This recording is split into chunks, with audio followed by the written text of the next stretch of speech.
Hi everyone, welcome back to the garden. So today we're going to be transplanting this hydrangea behind me. I'll walk you through some of the steps on what you should do to transplant a shrub.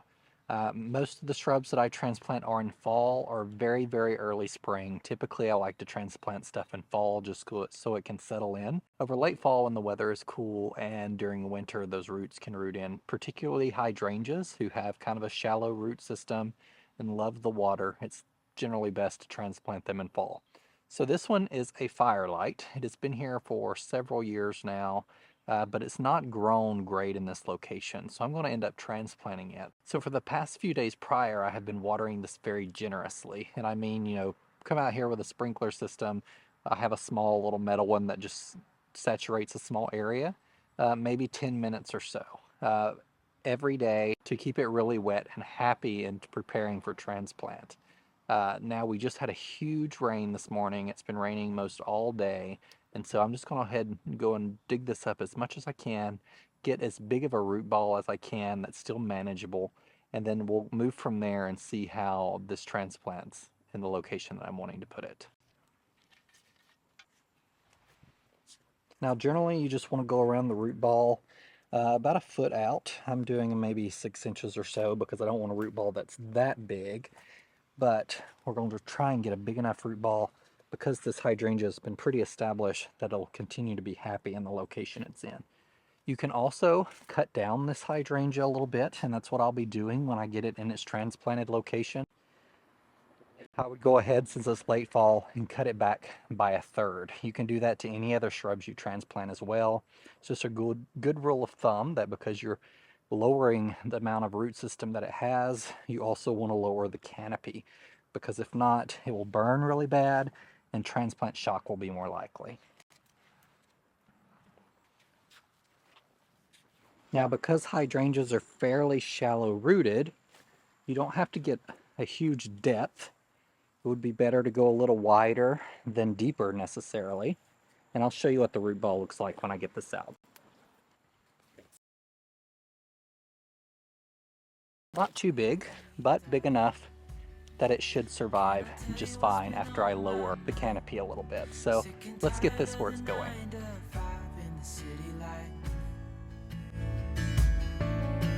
Hey darling, we could get out of town, see the beautiful world around, wanna see it now.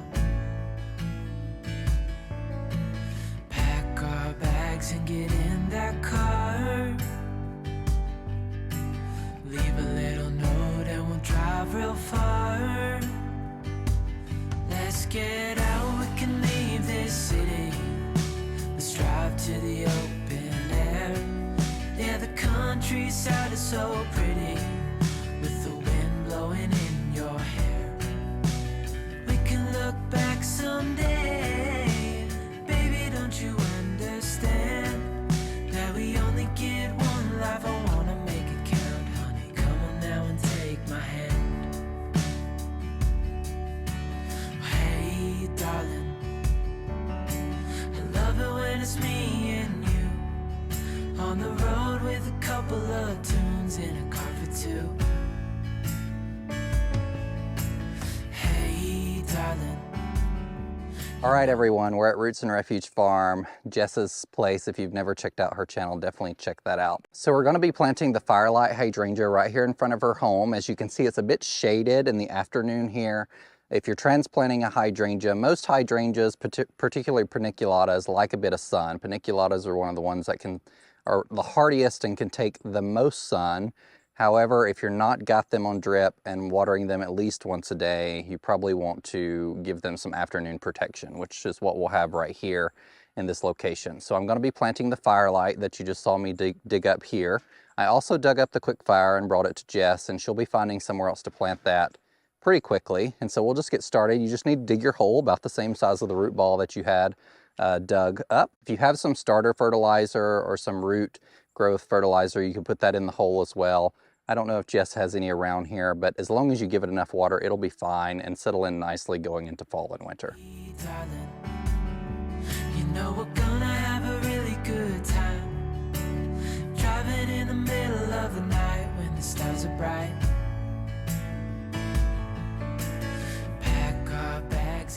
So obviously the most important part of transplanting any shrub is to water it well. So we've got the water and I'm just going to leave it running for quite a bit. And in the meantime, I mentioned, I believe before I ended this video, you can see since I last planted or dug this up, some of the leaves are already yellowing. With paniculatas, that's sometimes an indication that they may not be getting enough water. They also tend to drop their leaves that aren't getting as much light later in the year that are under canopy, but these specifically are from a lack of water. So it's been a few days since I dug it out of the ground, so we're just going to get this really well saturated. And in the meantime, I'm going to cut or trim down this paniculata by 1/3. So I'm probably going to cut off all the blooms. It'll look a little drastic. That will ensure its survival so it's not sending energy into that extra growth, so the root system will more adequately match the canopy.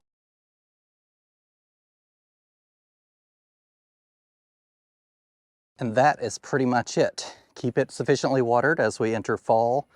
Really well deep watering several times a week, particularly with hydrangeas. Some other shrubs you may not have to provide that much attention to, but hydrangeas do love their water, so make sure you give them enough water. I'm gonna go enjoy the rest of my time here. Thank you guys for following along, and remember, in a world full of hate, be a light. Take care.